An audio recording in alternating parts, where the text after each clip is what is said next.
Good afternoon, this is David Wendell with BushcraftOnFire, and I saw Dave Canterbury's video yesterday on the Swedish Arrow, no, Scottish Arrow. What do you call this thing?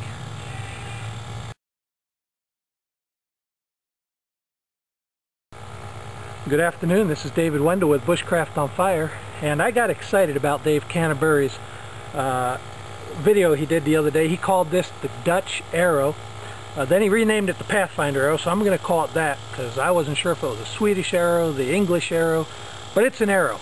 And it fires by simply wrapping a string around it and throwing it. Well, that's pretty cool, I thought. That could be something I could use out in the bush even without cordage.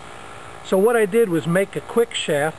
This is just a piece of junk that I picked up out of the bush, but it's heavy. I put a self point on one end. I notched a couple of, fletched a couple of feathers on here just to get it, and I did a quick job with duct tape just to get it done. And this stick actually has a little raised segment every 8 inches or so. So what I'm doing is I can wrap the string right around that segment and it will hold in place. Folks, that's about the quickest weapon that you can make. I wrapped the string a couple times to give the arrow a little bit of twirl, and I'm going to test it out. So let's watch and see how it does.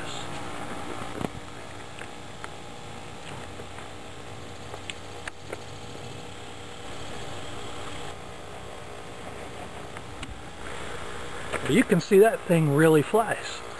Dave said you only have to be good enough to hit the side of a barn. So we've got a barn up here. It's about 20 by 14.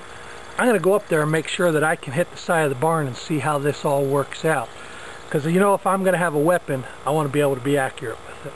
So let's go up to the barn and get a good shot.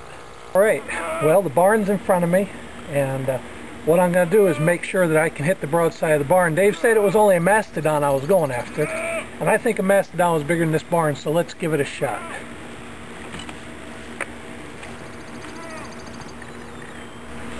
Well, that didn't work. It went over the barn. Let's go find the arrow. Well, that didn't work.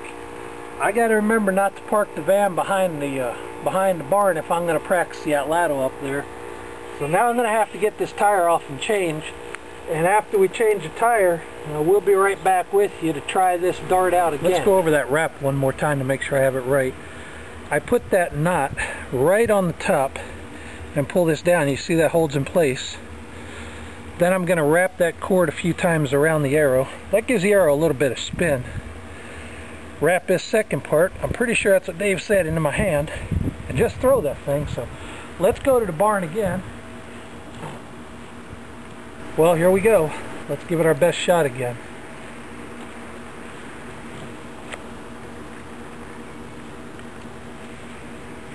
Dave, I can't figure out this broadside of the barn thing, my brother. I'm going to have to work at getting my aim down a little bit lower. Maybe I'm just too powerful and throwing it too hard. I better go get that arrow and see what's going on. Oh no, what happened to the dog? Dave, I don't eat dogs. I'm going to send them up to you. Come here, boy. Come here, boy. That's a boy. Yeah, good boy. This is David Wendell with BushcraftOnFire. Thank you for joining us with this video. In case you didn't figure this out yet, this video was a spoof. No tires, no vans, no barns, no goats, cows, or even dogs were hurt in the making of this video. We hope you had a laugh today. Join us again for another video real soon. Have an awesome day.